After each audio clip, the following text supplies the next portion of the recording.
Muy bien. Entonces, en la diapositiva anterior habíamos hablado precisamente de cuál es el manejo del paciente con una embolia pulmonar de alto riesgo, en el que el tratamiento inicial sí es la trombolisis sistémica, con el objetivo obviamente de aperturar esa arteria cerrada, ocluida, para reanudar el flujo, disminuir la tensión a nivel del ventrículo derecho, y con ello pues mejorar el gasto cardíaco y así estabilizar la hemodinamia. Entonces el tratamiento de soporte, ¿sí? Mientras todo esto ocurre, pues sin duda alguna será el soporte ventilatorio, el soporte hemodinámico con la necesidad de inotropos o vasopresores de acuerdo a la condición de nuestro paciente. Considerar obviamente las contraindicaciones absolutas para la trombolisis, en cuyo caso pues el tratamiento será la remoción del trombo dirigida por catéter o la embolectomía quirúrgica.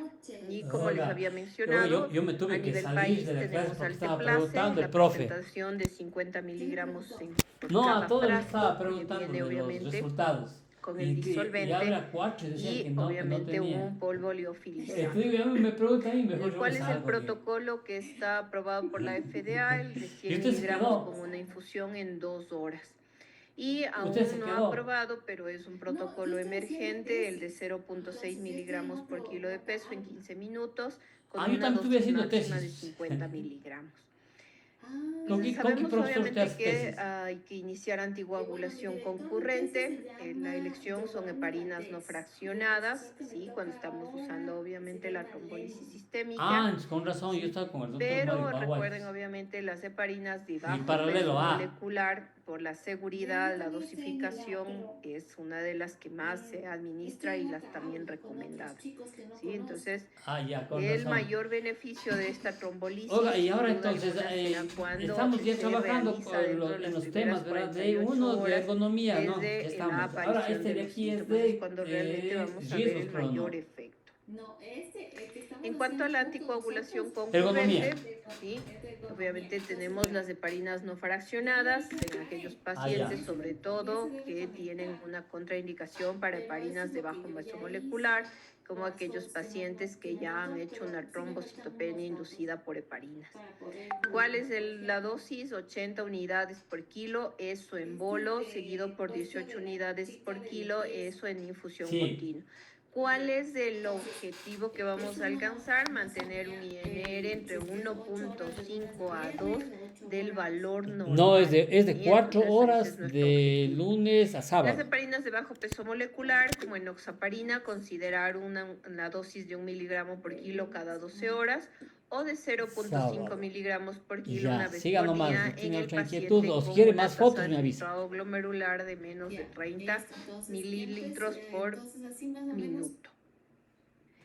En cuanto a la disposición, ¿sí? Si ustedes recuerdan, en el algoritmo veíamos aquel paciente de bajo riesgo, sin inestabilidad hemodinámica, sin signos de disfunción, no hay signos de alto riesgo tomográficos ni electrocardiográficos, pues la indicación era manejo anticoagulante oral y en casa. Sin duda alguna, ¿sí? Con los nuevos anticoagulantes orales tenemos la ventaja de que el paciente puede ser enviado a domicilio y el riesgo es muy bajo, ¿sí? De sangrados o de una anticoagulación excesiva, como sucede con los antagonistas de vitamina K. Ahora, los pacientes que podrían ser manejados ambulatoriamente deben cumplir, sí, una serie de criterios. Y aquí pues hemos visto los de Gestia, que era uno de los criterios considerados, y otros también es el PESI simplificado, que es un índice de gravedad de embolia pulmonar. Cualquiera de estas dos escalas nos permiten determinar si el paciente podría los ser nombres de las manejado personas, la ambulatoriamente descripción del con toda puesto y la edad. seguridad. En algunos estaba Pero la edad, pero de vamos la a ver chica no cuál está es la la edad. ventaja de Yo le una mando de mañana, estas ¿ya? escalas sobre Ya. otra. ¿Ya? Entonces, miren, aquí ya tenemos, sí, el algoritmo. El paciente de bajo riesgo se va a casa con anticoagulantes orales, es decir, que tiene un PESI simplificado de 0. Y el paciente que tiene alto riesgo, pues es el que va a ir a una unidad de terapia intensiva por todos los soportes, tanto hemodinámico como Ella es la blanca, ventilatorio, sí vigilancia tiene la edad de de ella. efectos adversos de la fibrinólisis. Yo le Entonces, mandé el de alto en mi riesgo, proyecto sin duda el proyecto alguna, va a la unidad de que terapia recién intensiva para la ingresamos vigilancia y los cuidados. del Y el paciente Corintia con y riesgo del... Ahí intermedio, es están decir, los con el datos de PESI ahí. simplificado mayor a 1 o presión arterial sistólica más de 90, Ahí recuerden estaban que los está datos de estable. Blanca M. Vamos a Blanca evaluar qué M estudios de tiene imagen 35 tenemos que años, podrían el puesto es considerarse de licenciado alto en enfermería riesgo y yo le mando si en quiere otra vez, el ¿ya? paciente y que por ende Ya, yo ameritan le una mando otra vez, vigilancia tranquilo. hospitalaria. Hemos visto el paciente con una tomografía con características de alto riesgo, es decir, un émbolo en silla de montar o un trombo dentro del ventrículo derecho, o con características electrocardiográficas de alto riesgo, como unos De ella signos mismo de sí le mandé. sobrecarga reciente de ventrículo derecho, una fibrilación auricular de reciente aparición, elevación de biomarcadores, Ah, lo ya la que está convierten en un paciente de riesgo en la intermedio recepción, dice usted, alto. la recepcionista, la Por Yesenia. ende, el paciente con riesgo intermedio alto, con disfunción de ventrículo derecho, sea porque observamos Ya. en el ecocardiograma, por las alteraciones electrocardiográficas, porque tienen elevación de biomarcadores, es el paciente que ingresa ¿sí? a Ya de una frente. sala hospitalaria. Vamos a observar la terapia, la evolución y la respuesta al manejo de la terapia anticoagulante por lo menos 72 horas antes de iniciar, obviamente, los anticoagulantes orales.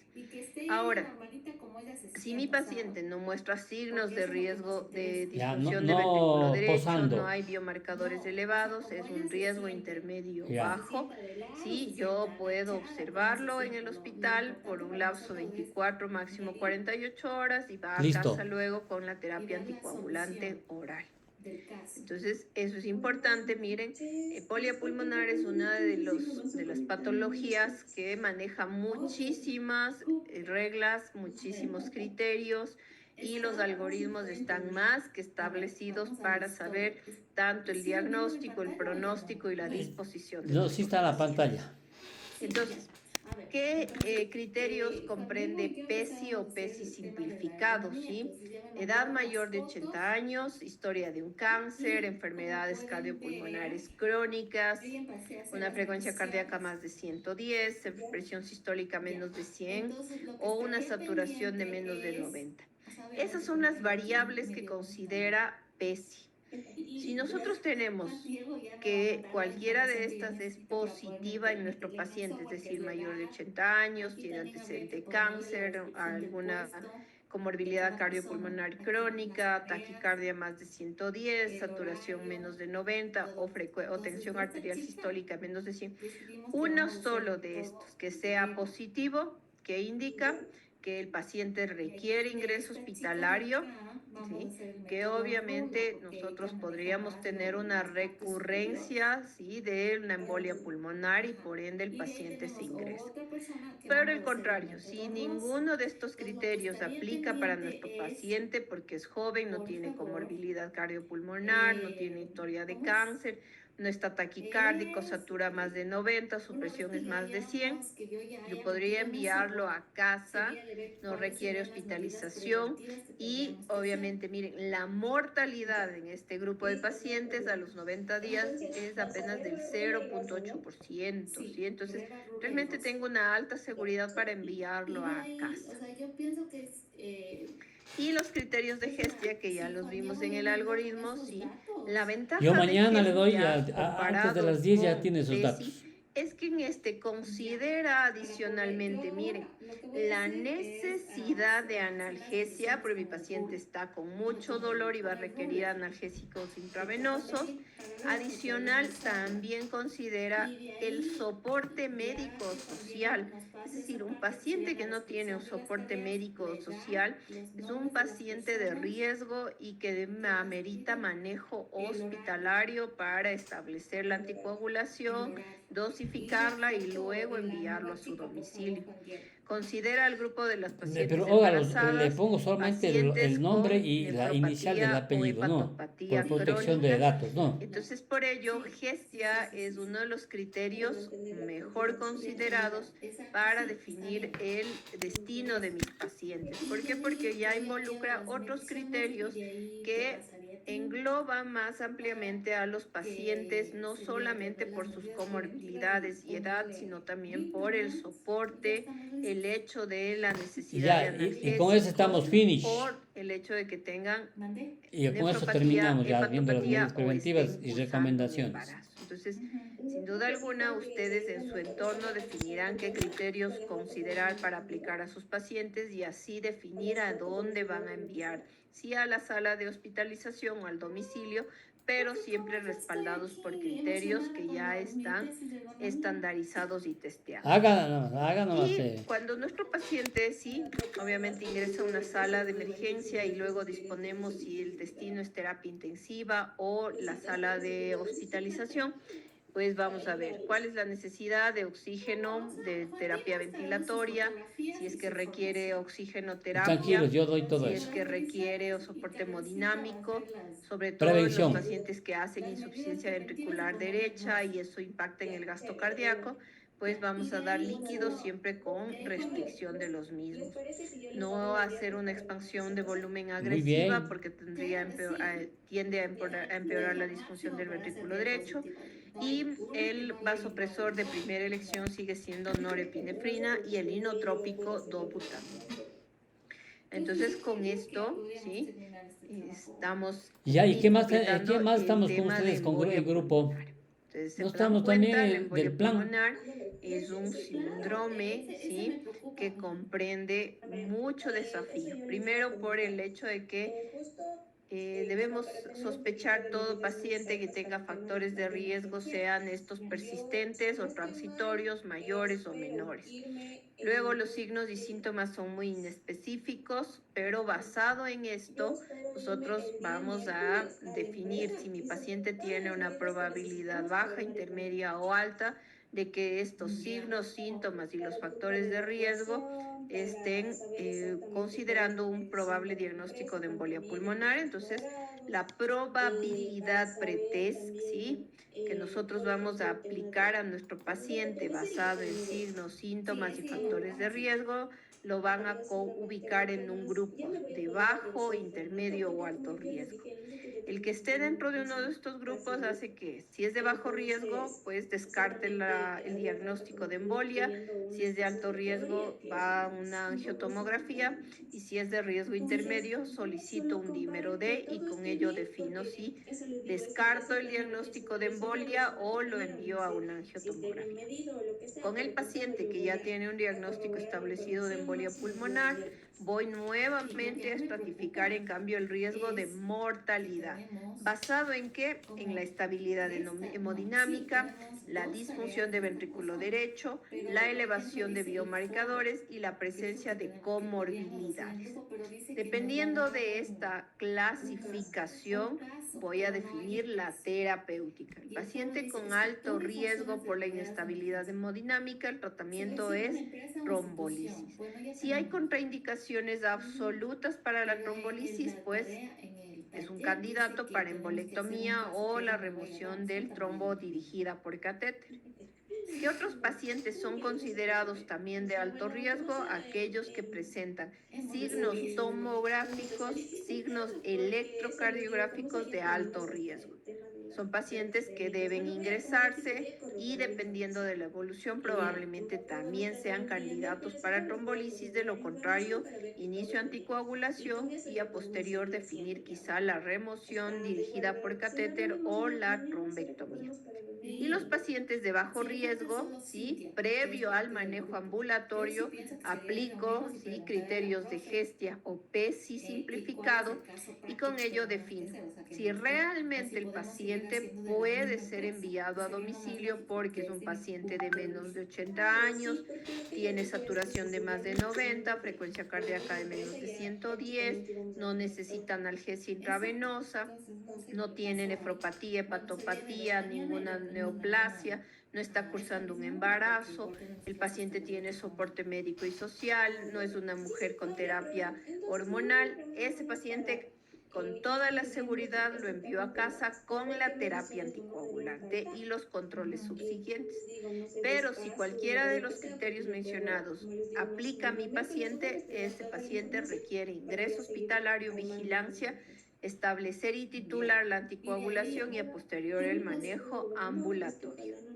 Entonces, con ello, pues, culminamos el tema de embolia pulmonar. Y el otro tema que vamos a considerar en esta sesión es el tema de endocarditis infecciosa. Una patología que requiere, al igual que la embolia pulmonar, una alta sospecha, dado que los signos y síntomas son muy inespecíficos igualmente. La endocarditis infecciosa, pues, por definición se considera como una infección de las estructuras vasculares, que incluyen todas estas estructuras cardiovasculares, pues obviamente la endarteritis de los grandes vasos, ¿sí? Infecciones obviamente de los dispositivos intracardíacos, sean estas prótesis valvulares, anillos. Entonces podemos clasificar obviamente a la endocarditis infecciosa como una endocarditis activa versus curada, definitiva, sospechada o posible. Y también podríamos clasificarla como una endocarditis de válvula nativa o protésica.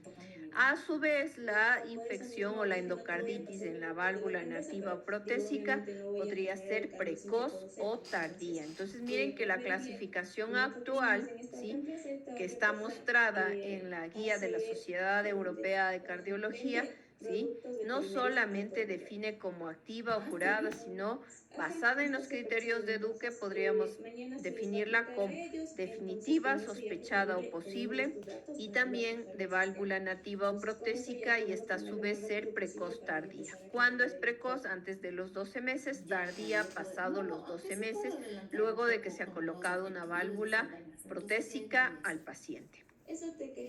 En cuanto a la epidemiología, sí, es verdad, hay que mantener una alta sospecha en este cuadro. Pero se habla, sí, no la realidad propia de nuestro país, porque hay un subregistro, pero se habla en los registros internacionales de 1.7 hasta 6.2 sí, estoy en otra conferencia también, sí le escucho. Pacientes al año. En nuestro país quizás sea un poco más alta. No, en eso soy bueno yo. Puntaje de este yo les enseño, tranquilo, no se de preocupen. Que ahora los pacientes se someten a grandes creo que más de 500 hojas, ¿no? sobre todo colocación de catéteres centrales. Y a 500 Obviamente sigue siendo un grupo muy vulnerable los usuarios de drogas intravenosas, y ya no tenemos, ¿sí?, a la fecha un alto índice de patología reumática, de valvulopatía reumática, pero en cambio el incremento de la patología o la valvulopatía degenerativa, por el hecho de que tenemos una población más dañosa, ha llevado a un incremento de la endocarditis en este grupo de pacientes y en válvulas degeneradas. Sin duda alguna, ¿sí?, la relación, ¿sí?, hombre-mujer, dado los registros que tenemos, que no son los nuestros, tiende a mostrar un predominio del hombre sobre la mujer. Y la válvula que suele ser más afectada, ¿sí?, es la válvula mitral. Y vamos a ver obviamente que la disfunción y el grado de disfunción de esta va a determinar en qué casos el paciente va a resolución quirúrgica. ¿Cuáles son los agentes que más frecuentemente se aíslan en estas endocarditis infecciosas? Está encabezado por, miren, Staphylococcus aureus. Staphylococcus aureus, obviamente, siendo uno de las bacterias, ¿sí?, propias, ¿sí?, de nuestra piel, ¿sí?, es sin duda alguna uno de los agentes más aislados, ¿sí?, porque obviamente en ocasiones los procedimientos que incluyen catéteres intravenosos lo que hacen es obviamente crear una puerta de entrada para que este germen ingrese y obviamente haga lo suyo, contaminar e infectar las válvulas. Seguido por obviamente Staphylococcus coagulasa negativa, y tenemos otros grupos de bacterias, ¿sí? La fúngica, muy poco común, pero sí puede ser polimicrobiana también. Ahora, ¿qué factores de riesgo debemos considerar cuando estamos sospechando en un paciente con una endocarditis infecciosa? Sin duda, obviamente revisaremos si hay antecedentes, ¿sí? Como una endocarditis infecciosa previa, si el paciente es portador de una válvula protésica o si tiene cualquier material protésico, no necesariamente válvulas, ¿sí? Los pacientes usuarios de drogas intravenosas, inyectables, sobre todo para los gérmenes como Staphylococcus aureus. La cardiopatía congénita ya no es tan frecuente y la presencia de dispositivos de asistencia ventricular. ¿Qué riesgos se consideran intermedios? Como les había mencionado, la enfermedad reumática ha disminuido, pero en cambio tenemos un incremento importante de la valvulopatía degenerativa no reumática. Las anomalías congénitas, los dispositivos implantables y también la miocardiopatía hipertrófica, que eso sí es algo muy común en nuestro medio por la alta prevalencia de hipertensión que conduce a este tipo de miocardiopatía. Fisiopatológicamente, el desarrollo de la endocarditis infecciosa sí requiere varias condiciones. Los factores de riesgo que hemos mencionado previamente, ¿sí? Entonces, para que un germen colonice, ¿sí? Necesita una estructura, una superficie, la misma que va a ser colonizada por la bacteria, por el patógeno que ha ingresado al torrente sanguíneo, a través de una puerta, que puede ser obviamente por las punciones intravenosas, luego de algún procedimiento odontológico, la puerta de entrada a través de la piel, como les mencionaba en los usuarios de drogas intravenosas. Estas puertas, sí, pueden ser cavidad bucal, gastrointestinal, genitourinaria, inoculación directa en los usuarios de drogas intravenosas, y también la puerta de Lógico, entrada la compañeras, podemos ahí hacemos crear el si los grupo. profesionales de salud, cuando estamos haciendo algún tipo de procedimientos, sean diagnósticos o terapéuticos, como la colocación de un catéter central, un catéter de diálisis, procedimientos dentales que van a involucrar la manipulación de la región gingival o periapical. Entonces, nosotros generamos o creamos puertas de entrada también que a sí le mandé, través pero de falta la nuestros descripción del puesto, procedimientos nomás, que sino no que se ese realizan documento ya le de va a hacer forma uno que sea más aséptica específico, y con ¿no? todas las medidas de Ya hecho, bioseguridad. ya. Ahora, se habla de una profilaxis para estos procedimientos en pacientes que tienen ya factores de alto riesgo o una Muy predisposición, bien. pero aún sigue siendo una de las prácticas muy debatidas. Y de ahí de psicosociología, por favor. El diagnóstico es bastante desafiante realmente porque el profesional siempre tendrá que mantener un alto índice de sospecha. Es decir, aquel paciente que viene con cuadro febril y que no se ha establecido una fuente de infección. Es decir, que se ha descartado, ¿sí? Un Muy bien, proceso hecho. infeccioso de los más Hasta comunes, mañana. urinario, pulmonar, gastrointestinal, pero el paciente continúa con un cuadro febril. Y lamentablemente lo que oscurece más, ¿sí?, el llegar a establecer un diagnóstico es que el paciente con fiebre, en nuestro medio es muy común que acuda a una farmacia, se prescriban antibióticos y eso negativiza los hemocultivos sin resolver realmente el problema. Entonces ese es uno de los problemas que tenemos en nuestro medio y lo que alarga, ¿sí?, el establecer un diagnóstico por el hecho de que tenemos este uso, ¿sí?, indiscriminado de los antibióticos y sin una regulación hasta la fecha. El diagnóstico sería lo ideal, que nosotros lleguemos al diagnóstico por los datos microbiológicos, pero lamentablemente el uso de antibióticos, como les mencionaba, lo que hace es negativizar los cultivos. Sí, obviamente la sospecha es alta, a pesar de tener hemocultivos negativos, decidimos, ¿sí?, continuar con la investigación y podríamos valernos de técnicas de imagen, la cual nos podría evidenciar las lesiones a nivel de las válvulas o la presencia, ¿sí?, de lesiones en las superficies que nos despiertan o nos confirman el diagnóstico. La ecocardiografía sigue siendo el diagnóstico de primera línea, la herramienta que nos permite observar, ¿sí?, en tiempo real estas válvulas, estas vegetaciones, ¿sí?, con las lesiones. Otras medidas de imagen, otras modalidades que también tenemos es la tomografía, resonancia, pero son más pronósticas que diagnósticas en muchas ocasiones. Ahora, en cuanto a la sintomatología, los signos y síntomas, la presentación es muy variable, ¿sí? Ahora, en todos los pacientes que tenemos una sospecha con una fiebre de origen desconocido, hay factores de riesgo, en muchos casos no los hay, ¿sí? Entonces, eso sigue siendo uno de los mayores desafíos.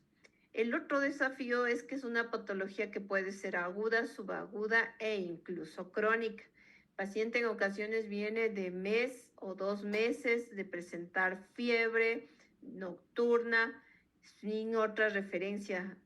Entonces es quienes empezamos a estudiar y descartamos los cuadros o los focos infecciosos más comunes, y cuando ya nos quedamos sin ninguna opción, pues ampliamos los estudios en sospecha de una endocarditis.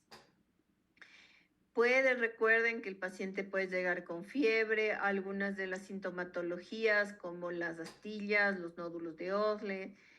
Eso tampoco es propio de esta patología, puede presentarse en patologías reumatológicas, neurológicas, inmunológicas, y además la endocarditis no siempre es infecciosa, puede tener una causa inmunológica, autoinmune, neoplásica. Entonces, por ello, reitero que el desafío diagnóstico realmente es muy alto. Entonces, siempre obviamente vamos a tener la sospecha frente a un paciente con un cuadro febril, y claro, si tenemos un hemocultivo positivo, eso ya nos va dando más luces y encaminando nuestro diagnóstico. Siempre deberíamos incluir, ¿sí?, en la sospecha aquellos pacientes clasificados con factores de riesgo de alto o bajo, ¿sí? Y recordar que la sensibilidad y especificidad de los signos clínicos es muy bajo, ¿sí? Miren, según el Registro Europeo de la Endocarditis Infecciosa, este es el registro Euroendo, se habla, miren, de los signos, el más frecuente es la fiebre, hasta en el 77.7% de los pacientes. Pero sí, si ustedes pueden observar, la fiebre es uno de los signos comunes a un sinnúmero de patologías. El paciente puede llegar con un proceso febril, así como un proceso séptico, en donde la fiebre es uno de los signos más comunes. Y sin duda, pues de eso revela también este registro. La endocarditis, sí, el signo más frecuente es la fiebre. El soplo cardíaco de reciente aparición, y ahí viene obviamente otra limitación. Muchos de los pacientes que llegan a una sala de emergencia nos vemos por primera vez, entonces no podemos hacer una comparación para saber si tenía o no un soplo previamente. Pueden presentarse con insuficiencia cardíaca congestiva, pero en un porcentaje muy bajo, el 27% de los pacientes con endocarditis podrían manifestar o presentarse con una insuficiencia cardíaca. De los signos clásicos, ¿sí?, como estos estigmas periféricos o las astillas, las hemorragias, las manchas de Roth, son signos muy inespecíficos, ¿sí? Entonces acá tenemos, miren, signos como la hemorragia conjuntival, las hemorragias en astilla, los nódulos de Osler, ¿sí? Entonces, son signos, es verdad, clásicos, pero poco frecuentes. En cuanto a los hallazgos de laboratorio, los resultados son igualmente biomarcadores inespecíficos, no son biomarcadores que nos ayudan a establecer un diagnóstico, sino nos ayudan más a estimar la gravedad de la infección. ¿Sí? Podríamos tener anemia, leucocitosis, elevación de PCR, de velocidad velocidad de eritrosedimentación, lactato, creatinina, pero como les repito, no son biomarcadores diagnósticos, sino más son biomarcadores para estimar la gravedad del cuadro. Entonces, la elevación de estos los ayudarán a estratificar inicialmente el riesgo del paciente, más no a establecer un diagnóstico. Los hemocultivos, ¿sí? Si estos son positivos, pues son la piedra angular en el diagnóstico. Obviamente tenemos un reporte con un hemocultivo positivo, lo que nos permite es identificar el germen, ¿sí? Entonces el antibiograma nos va a reportar cuál es el germen y la sensibilidad. Así nosotros podríamos establecer, ¿sí?, una terapéutica orientada al germen, ya no una terapéutica empírica. ¿Cuál es la recomendación, sí, para la obtención de una muestra para el hemocultivo que sea considerada una muestra de calidad y que nosotros podamos interpretar el resultado como realmente preciso y diagnóstico? La recomendación es que se tomen al menos 3 muestras de hemocultivos, mínimo con 10 ml cada frasco, haciendo obviamente la consideración especial para los pacientes pediátricos, que obviamente cada uno viene ahí determinado el volumen para los frascos en caso de pacientes pediátricos y lactantes. El intervalo por lo menos en 30 minutos, y si no es posible tomar con este tiempo de intervalo, debe ser de sitios distintos de punción, ¿sí? Entonces, por lo menos obtener en 2 sitios diferentes de punción, no obtenerlo de un catéter venoso central por el mayor riesgo de contaminación, lo que podría llevar a errores en la interpretación. La indicación para los laboratorios de microbiología es que se incube tanto en atmósferas aeróbicas y anaeróbicas. Debería tomarse, sí, los hemocultivos previo a la terapia empírica con el antibiótico, pero como hemos mencionado previamente, uno de los limitantes es que en nuestro medio la mayoría de los pacientes que vienen con procesos o cuadros febriles ya han tomado, sí, toda una serie de antibióticos, por ende realmente esto de la toma previo a los antibióticos no siempre es aplicable en nuestro medio.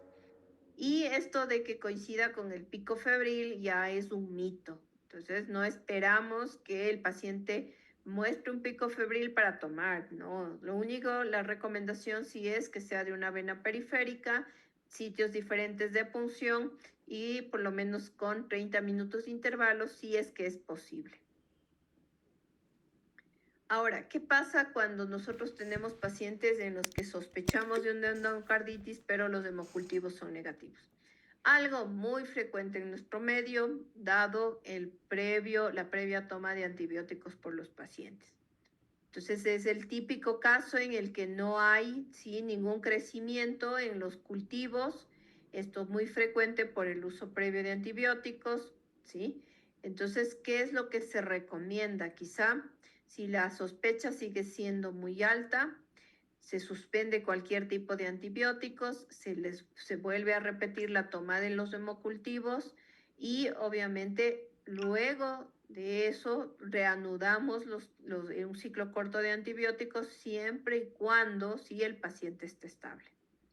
Si es que nuestra epidemiología sí muestra que tenemos bacterias atípicas u hongos, pues deberíamos solicitar cultivos para este tipo de gérmenes, sobre todo para los hongos en medios donde estamos con una sospecha de una endocarditis fúngica. ¿Qué grupos? Sobre todo pacientes inmunosuprimidos. Ahora, cuando todos los cultivos, a pesar de todas las consideraciones previas, es decir, se han suspendido antibióticos, hemos testeado por gérmenes atípicos u hongos y siguen mostrando hemocultivos negativos, empezamos con los estudios para patologías menos frecuentes, ¿sí? Entonces, inmunológicos, sobre todo, anticuerpos antinucleares para síndrome antifosfolipídico. Y si es que obviamente por ecocardiografía hemos determinado vegetaciones, lo ideal sería la toma de una muestra, ¿sí?, ya sea porque va a hacerse un recambio o porque ahí es que se hace un retiro de la válvula y eso se envía a histopatología para establecer si es que la causa es infecciosa, neoplásica, autoinmune.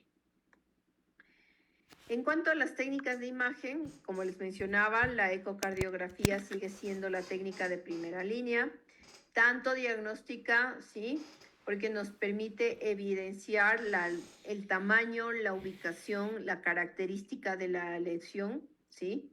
Y también nos va a determinar cuánto daño, tanto estructural y funcional, muestran las estructuras cardíacas para establecer si el paciente es candidato a un procedimiento quirúrgico. La tomografía, la resonancia podrían ayudarnos confirmando o excluyendo diagnósticos diferenciales. También nos permiten estimar la extensión de las lesiones y si es que hay complicaciones extracardíacas, como en los casos de émbolos sépticos a otros sitios. Sin duda alguna, la ecocardiografía que es la recomendada, sí, es la ecocardiografía transesofágica. ¿Qué nos va a permitir esta? Estimar también complicaciones, las características de la vegetación, el tamaño, complicaciones perivalvulares, ¿sí? Y nos van a guiar en la indicación quirúrgica. Obviamente ya requiere este tipo de procedimiento ecocardiográfico una preparación especial para el paciente. En cuanto a los criterios diagnósticos, ¿sí?, a la Sociedad Europea de Cardiología del 2023 ha hecho unas modificaciones e introdujo, ¿sí?, los cambios en los criterios mayores y menores. Y adicional nos muestra unos algoritmos específicos para ayudarnos en la toma de decisiones, especialmente en lo que respecta a la secuencia de imágenes, ¿sí? Estas escalas, estos criterios, ustedes los pueden encontrar, sí, en el artículo, sí, o si no, ustedes pueden descargarlo igual directamente en la Sociedad Europea de Cardiología, la guía sobre el manejo de la endocarditis infecciosa. Y en el capítulo de los criterios, sí, tenemos diagnósticos, tenemos criterios mayores. Estos criterios mayores comprenden los criterios microbiológicos, los criterios de imagen, y dentro de los criterios microbiológicos tenemos obviamente los hemocultivos, pruebas de laboratorio también, ¿sí? Y entre los criterios diagnósticos tenemos los que se han establecido sobre todo por ecocardiografía, es decir, la presencia de la vegetación, la perforación, los aneurismas, abscesos, es decir, todo lo que hemos logrado visualizar a través de los estudios de imagen. Tenemos también dentro de los criterios mayores los criterios quirúrgicos, ¿sí? Es decir, que el momento en que se realiza una cirugía cardíaca, observamos y se toma una muestra que posteriormente se confirma por histología o microbiología la presencia del germen al aislarlo. Criterios patológicos, ¿sí? Si es que nosotros tenemos una endocarditis activa en una vegetación, se va a tomar una muestra de tejido y obviamente se hace el estudio, la preparación de la pieza y se identifica obviamente el germen responsable de esa lesión. Y los criterios menores, miren que en los criterios mayores nosotros no consideramos si hay o no factores de riesgo predisponentes, pero sí, en los criterios menores sí se consideran los factores predisponentes.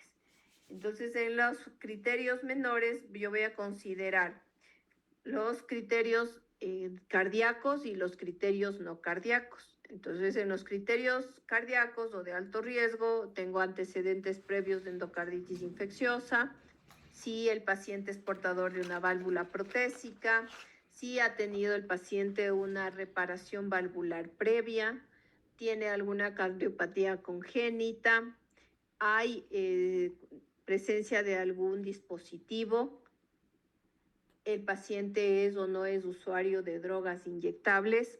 Esos son factores y están considerados como criterios menores. Entonces, uno de los criterios menores es la predisposición que tiene mi paciente. La presencia de fiebre es otro de los criterios menores. Entonces yo tengo un criterio si es documentado fiebre superior a 38 grados. Los fenómenos vasculares, los signos clásicos que yo les mencionaba, ¿sí? No frecuentes, pero también son considerados criterios menores. ¿Cuáles de estos? Como les mencionaba, ¿sí? Los nódulos, las astillas, estas hemorragias conjuntivales, o también, ¿sí? La presencia, sea clínica o radiológica, de émbolos a distancia, como los abscesos cerebrales, la embolia pulmonar, séptica, presencia de aneurismas micóticos, hemorragias intracraneales, conjuntivales, la púrpura purulenta. Estos son los signos o fenómenos vasculares que también son considerados criterios menores. Fenómenos inmunológicos en los que podríamos tener factor reumatoideo, nódulos de Osler, manchas de Rod, aquellos pacientes que se presentan con una glomerulonefritis y obviamente luego se determina que está mediada por complejos inmunes. Si ustedes pueden observar, obviamente ya este criterio menor que comprende los fenómenos inmunológicos ya requiere, ¿sí?, un estudio más ampliado y obviamente ya son estudios con herramientas bioquímicas de laboratorio. Otro de los criterios menores involucra también la evidencia microbiológica, pero aquí hay un detalle, sin llegar a ser un criterio mayor, porque recuerden que los criterios microbiológicos estaban considerados como un criterio mayor, pero, ¿sí?, cuando consideramos a la evidencia microbiológica dentro de los criterios menores, miren, son cultivos, ¿sí?, de sangre positivos para un microorganismo que es compatible con endocarditis, pero que no cumple los requisitos para criterios mayores, ¿sí? Es decir, aquí tenemos en muchas ocasiones estas discordancias. Tenemos un cultivo positivo y un cultivo negativo. Entonces, eso no cumple un criterio mayor. Aquí esta discordancia se puede considerar una evidencia microbiológica como criterio menor, ¿sí? Criterios de diagnóstico también por imagen, ¿sí? Puede observarse obviamente no por ecocardiografía ni por resonancia, sino por otros estudios, ¿sí?, que también se consideran positivos como criterio menor. Y en la exploración física también, ¿sí?, se considera un criterio menor si yo tengo un nuevo soplo que lo identifico en la auscultación. Si es que conocía previamente a mi paciente y voy a identificar en este nuevo examen que ha empeorado o hay un cambio en un soplo preexistente. Eso también se considera un criterio menor. Ahora, basado en la presencia de criterios mayores y menores, yo puedo hablar de una endocarditis infecciosa definida, posible o rechazada. Puedo hablar de una endocarditis infecciosa definida cuando hay presencia de dos criterios mayores. Mi paciente cumple dos criterios mayores. Podría ser un microbiológico, un histopatológico, o un microbiológico, un imagenológico, entonces cualquiera, combinación, pero dos criterios mayores. Puede ser un criterio mayor y al menos tres criterios menores, entonces puede ser un criterio microbiológico como criterio mayor y podríamos hablar de fiebre, la predisposición y fenómenos inmunológicos. Entonces eso también hablaría de una endocarditis definida o al menos 5 criterios menores. Entonces cualquiera de estas, ¿sí?, en su combinación como está presentado, habla de una endocarditis definida. ¿Cuándo hablamos de una endocarditis posible? Cuando yo tengo un criterio mayor y uno o dos criterios menores, es decir, ampliaré mis estudios para confirmar 3 o 4 criterios menores. Y cuando rechazo el diagnóstico de una endocarditis infecciosa, si no cumple ninguno de los criterios de endocarditis definida o posible, y obviamente tengo un diagnóstico a investigar dentro de todas las alternativas planteadas. Ahora, ¿cuáles son las fases del tratamiento antibiótico? Recuerden que obviamente el tratamiento de la endocarditis infecciosa, ¿sí?, es un tratamiento que comprende varias semanas. Y es por ello la insistencia, ¿sí?, en el entorno hospitalario de que se manejen las medidas de asepsia y antisepsia muy rígidas en cuanto a colocación de dispositivos como catéteres centrales, catéter de diálisis, obviamente todos los cuidados que necesitan estos dispositivos, porque el tratamiento realmente es un alto costo para la salud. Si ustedes se dan cuenta, miren, entonces empezamos. El paciente que ingresa, en la fase crítica, es decir, viene el paciente con un cuadro febril, analizamos signos, síntomas, descartamos las causas más frecuentes de fiebre y nosotros vamos a evaluar. ¿Hay factores predisponentes? El paciente, yo qué sé, tiene antecedentes de prótesis, es usuario de drogas, es un paciente con alguna cardiopatía, es un paciente adulto mayor que muy probablemente tenga una valvulopatía degenerativa. Aplico los criterios, cumple criterios mayores, menores, y hablo de una endocarditis definida o una endocarditis posible. En esta fase crítica inicial, inicio tratamiento hospitalario con una terapia empírica. Obviamente, de acuerdo a la evolución, de acuerdo a los hallazgos ecocardiográficos, definiré si mi paciente es o no candidato para cirugía. Si obviamente es un paciente que tiene o es portador de una prótesis, defino si es que hay que remover el dispositivo o la remoción de la estructura o del dispositivo que está infectado, si es que hay que hacer algún tipo de drenaje. Y en esta fase inicio obviamente la terapia antibiótica empírica hasta que los cultivos reporten el antibiograma y la sensibilidad. Esto en promedio toma las 2 primeras semanas.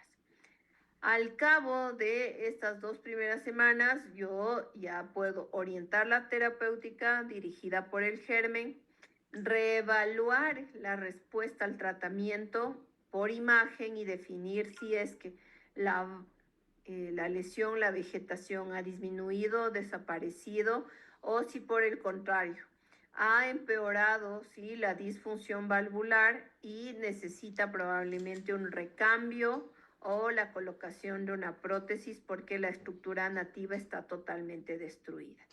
Miren que en promedio todo esto toma, ¿sí?, hasta 6 semanas.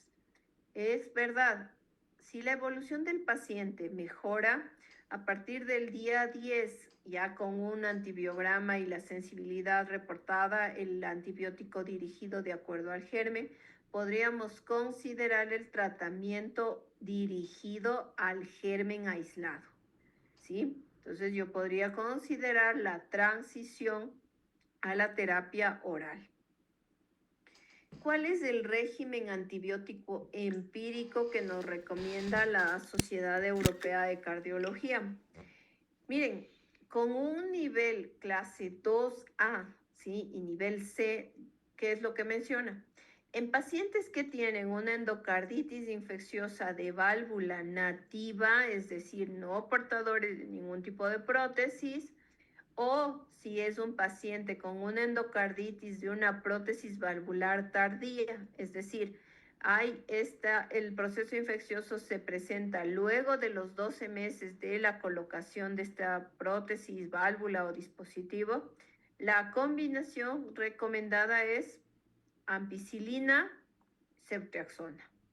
Nosotros obviamente a nivel país no tenemos cloxacilina, y miren, la combinación es ampicilina, ceftriaxona, o podríamos considerar ampicilina gentamicina, considerando, ¿sí?, obviamente los riesgos de los aminoglucósidos, es decir, de la gentamicina, sobre todo su efecto ototóxico y nefrotóxico.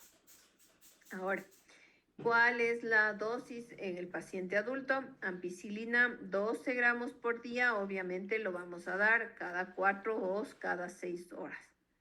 Ceftriaxona, 2 dosis, es decir, 2 gramos cada 12 horas. Son 4 gramos al total. Y gentamicina, recordarlo, ¿sí? Porque nosotros no tenemos cloxacilina. Gentamicina, 3 miligramos kilo día, ¿sí? Que obviamente podría ser intravenosa, intramuscular, y esa es una dosis por día. Entonces miren que las dosis realmente son altas comparado con las dosis para otras patologías. Ahora, ¿por qué en esta estoy mencionando el tratamiento antibiótico empírico para la endocarditis tanto adquirida en la comunidad como para la de válvula protésica tardía? Obviamente porque cuando ustedes tengan un paciente que llega con una endocarditis y es una válvula protésica que han transcurrido menos de 12 meses de la cirugía, deberá considerarse la epidemiología local, porque se va a considerar como una endocarditis infecciosa nosocomial o asociada a los cuidados de la salud. Y el tratamiento antibiótico empírico deberá orientarse al germen y a la epidemiología de sus unidades. Sin duda alguna, sí, ya en el mejor de los casos, entre los 5 y 7 días ya tienen el reporte del antibiograma y en donde ustedes pues podrán orientar la terapéutica dirigida al germen aislado de acuerdo a la sensibilidad y por ello obviamente nosotros en esta recomendación, ¿sí? La Sociedad Europea en esta recomendación está hablando específicamente del tratamiento antibiótico empírico para la endocarditis comunitaria y para la endocarditis de válvula protésica luego de los 12 meses, ¿sí? Ahora, ¿qué pasa con los pacientes alérgicos a las penicilinas? Igualmente, el régimen es para endocarditis de válvula nativa adquirida en la comunidad o de endocarditis de válvula protésica tardía, es decir, luego de los 12 meses. Si el paciente es alérgico a penicilinas, a cualquiera de las cefalosporinas o vancomicina, ¿sí? Entonces a las penicilinas, ¿sí? La recomendación, miren, es cefazolina. Es verdad que hay pacientes que hacen reacciones alérgicas cruzadas. Pueden hacer alergia a penicilinas y cefalosporinas, ¿sí? Entonces, en esos casos, pues se considera vancomicina y gentamicina. No todos los pacientes hacen reacción cruzada entre penicilina y cefalosporinas, pero sí es que obviamente el riesgo es muy alto, entonces entramos con vancomicina, gentamicina. Ustedes se dan cuenta igualmente las dosis de vancomicina son dosis altas, da hasta 30 miligramos por kilo día. Y para gentamicina igualmente 3 miligramos kilo día en dosis única, sea por ruta intravenosa o intramuscular. ¿Hasta cuándo? Hasta cuando dispongamos del antibiograma para orientar la terapéutica de acuerdo al germen y a la sensibilidad establecida.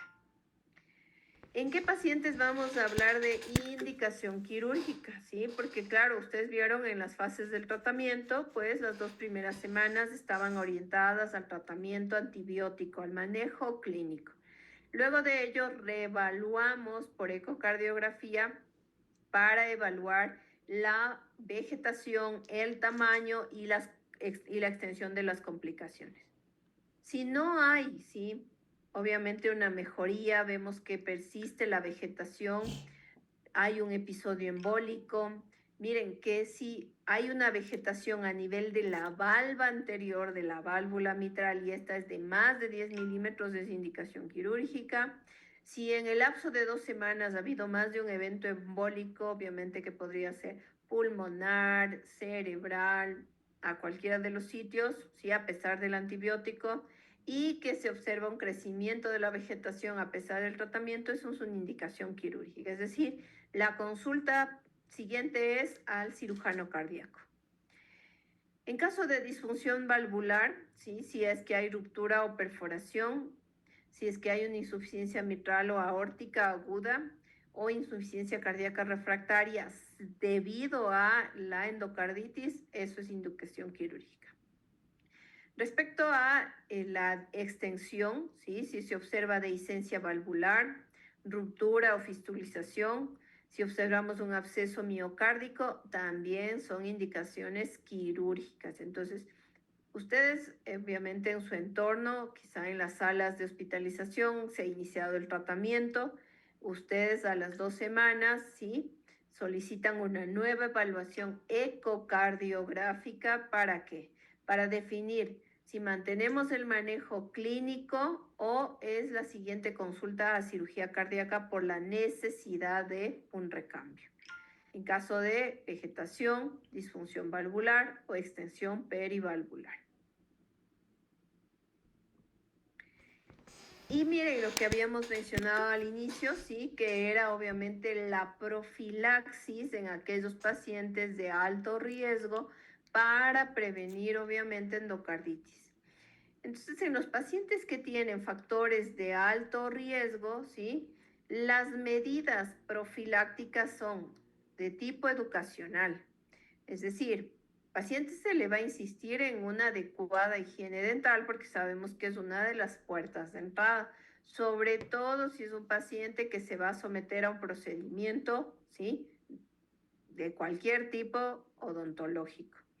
Sin duda alguna, la higiene que comprende el cepillado, el uso de hilo dental, la visita regular al dentista, ¿ya? Porque sabemos que la boca, ¿sí? Es una de las puertas de entrada. Sobre todo si los procedimientos odontológicos comprenden o abarcaron, ¿sí? La zona gingival o obviamente, ¿sí? En la base. La buena higiene de la piel. Estamos hablando de pacientes, recuerden, con alto riesgo o factores de alto riesgo. Entonces sabemos que lesiones en la piel, pacientes que se van a someter a cualquier procedimiento invasivo, se les recomendará, obviamente, en la medida de todo, en la medida máxima, evitar tatuajes. Recuerden el uso de drogas intravenosas inyectables, ¿sí? La piel es otra de las puertas de entrada de los gérmenes. Y algo que no es solamente dirigido, no está dirigido únicamente a estos pacientes con factores de riesgo vasculares, sino para toda la población. El evitar, ¿sí? la automedicación con antibióticos, es decir, experimentan un episodio febril, toman antibióticos. Es un proceso viral, toman antibióticos. Pero esta es una cuestión más educacional. Lamentablemente en nuestro medio, ¿sí? Muchas personas prefieren ir a la farmacia, comprar o tomar 1 o 2 dosis de antibióticos sin entender la magnitud de esas acciones, ¿sí? Y tenemos pacientes que llegan obviamente con 1 o 2 meses de un cuadro febril y eso nos va alargando mucho más, ¿sí? El diagnóstico, porque lamentablemente tenemos hemocultivos negativos y sin duda alguna lo que hace es incrementar el gasto en los costos de salud. Entonces, no prescribirse antibióticos, ¿sí? Y siempre, ¿sí? En estos pacientes que tienen alto riesgo, ¿sí? O tienen factores de alto riesgo, el recomendar y el educarles para que ellos lleven, obviamente, cartillas informativas o cualquier tipo de información, ¿sí? Que permita que el profesional al cual ellos acuden esté al tanto de qué factores de riesgo tienen para evitar procedimientos sin las medidas de asepsia y antisepsia que lo exigen. ¿Sí? Muy bien. Con eso, ¿sí? Con estos 2 temas, damos por terminada esta sesión, que es la sesión de embolia pulmonar y endocarditis. El día de hoy, sí, van a tener obviamente en la sala del Google Classroom, sí, las 2 actividades, la de shock y la de embolia pulmonar, sí, para que durante esta semana ustedes la desarrollen y hasta el día sábado, sí, sea entregada esta actividad. Debo aclarar que el día sábado se cierra obviamente el examen y el día domingo es el cierre de todas las actividades que serán subidas como un complemento para la comprensión de los temas que estamos presentando. Entonces, no les envié el de shock porque era demasiado tiempo de distancia, entonces es en esta semana en donde todas las actividades ustedes las van a ir revisando. Son actividades que buscan reforzar la comprensión de los temas que están tratando. Entonces, esta noche tendrán en su classroom, ¿sí?, la actividad que comprende la sesión 1 de shock y la sesión 2 de embolia pulmonar y endocarditis. No sé si es que para quienes estén presentes hay alguna duda, alguna inquietud respecto al tema. Y si es que no las hay, pues el día de mañana nos reunimos igualmente en la tercera sesión. El tema del día de mañana es la fluidoterapia. Entonces, pues, si no hay dudas, preguntas. Buenas noches, profesora, compañeros, buenas noches. Sí, el examen es los trabajos que usted nos manda a hacer para entregar el día sábado, porque el domingo ya se cierra la plataforma, dice. No sé si está claro ese tema, o existe una actividad que es examen. No, el examen es el día sábado. Ustedes van a recibir un link y tienen una hora para desarrollar. Es un cuestionario de opción múltiple que abarca la temática de estas 4 sesiones. Y las actividades que obviamente son por cada sesión es la resolución de un caso clínico, en algunos es la elaboración de un mapa mental, ¿sí? Es verdad que ustedes los pueden utilizar la inteligencia artificial, ahora obviamente es una de las herramientas, pero sí, que ese sea un respaldo para que ustedes obviamente agiliten su trabajo. Pero más allá de que solo entreguen el trabajo, es de que ustedes refuercen, revisen y comprendan, ¿sí?, estos temas que son del día a día en nuestra práctica profesional. Entonces, una cosa es el examen, que es un link con un cuestionario de opción múltiple, que es el día sábado, que estará abierto por 1 hora, de 6 a 7 de la noche. Y las actividades que son por sesiones, es decir, hay 4 sesiones, entonces ustedes tienen 4 actividades, ¿sí?, que comprende la resolución de un caso clínico o la elaboración de un mapa mental, que ya las voy a subir, que son actividades que ustedes las tienen que completar, y eso, sí, es lo que al final sumaremos.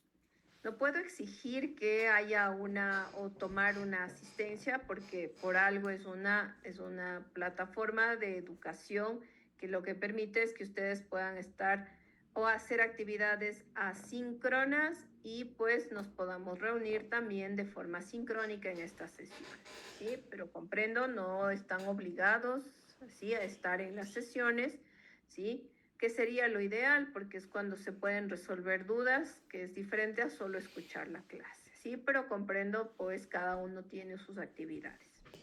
Por eso la actividad por sesión, sí, ustedes la tendrán en el Google Classroom, la resuelven y la envían. Y esa es la calificación que ustedes tienen por cada sesión, ¿sí? Ustedes completan un puntaje de 100 puntos. Entonces son 4 sesiones, cada una de 20 puntos, y el examen final que tiene un valor igualmente de 20 puntos. Entonces ustedes ahí completan los 100 puntos de este módulo. No sé si he resuelto la duda. Sí, claro que es un caso personal mío, no es del grupo. La situación que dice usted día sábado, que va a estar abierta solamente 1 hora, pero por ejemplo en mi caso, ya digo, es personal, ¿no? Yo por ejemplo estoy yo viajando y estoy yo en el aire, entonces no puedo yo hacer mi tarea, no sé si tendría que yo hacer alguna solicitud para yo poder explicar que estoy en vuelo y llego al aeropuerto al día siguiente. Claro, eso ya es una situación que tendrá que resolverlo pues con la parte administrativa, ¿sí? Porque obviamente esa información se envió previamente y yo envié la fecha y la hora en que se iba a subir el link de la evaluación. Ya, Ajá. listo. Ajá. Doc, buenas noches. Una pregunta. Las actividades que vamos a realizar, ¿las realizamos de manera digital o a mano? No, digital. Estamos en la era Ok. digital, así que pues hay que aprovecharnos de estas herramientas maravillosas que tenemos, sí, que obviamente nos facilitan mucho las cosas. Ok, listo. Gracias, Doc. Listo. No sé si hay alguna otra duda o inquietud, pues. Sí, profesora. Por ejemplo, ¿por qué se produce la epistaxis o es la hemoptisis, ¿no? Cuando hay una embolia pulmonar, ¿no? No, son dos entidades totalmente diferentes. Epistaxis se refiere netamente a circulación a nivel de nariz. Sí. Recuerden, obviamente nosotros tenemos, sí, nivel de nariz que podría ser un sangrado anterior, ¿sí? Y podría ser un sangrado posterior directamente, es la arteria esfeno, es una de las ramos de la arteria esfenoidal que podría sangrar, ¿sí? Que puede ser por trauma, por incremento de la presión, pero en cambio la hemoptisis obviamente es de origen pulmonar. Cuando suele haber confusión, a veces el paciente no sabe describir si es porque tose y luego escupe sangre, pero en ocasiones se confunde porque era una hematemesis, es decir, el paciente vomita. A veces eso al paciente le confunde y también nos confunde porque solo dice, no, es que yo boto sangre por la boca, pero no sabemos si es cuando tose, bota sangre o tiene náusea y luego vomita y es sangre. Entonces, eso es diferente. Pero la epistaxis es netamente nariz, es decir, yo hago una acción hemostática, presiono o coloco un tapón nasal posterior y el sangrado cesa. Eso es epistaxis. Hemoptisis es acceso de tos y obviamente, sí, lo que yo expectoro es, sí, una secreción rojiza, rosada, eso es una hemoptisis, el origen es pulmonar, la epistaxis es netamente nariz, ¿sí? Entonces no confundirlo porque son dos entidades totalmente diferentes. Muchas gracias, profe. ¿Sí? ¿Alguna otra duda, pregunta, inquietud? ¿Sí? Bueno, entonces les espero el día de mañana, nos vemos 6 de la tarde.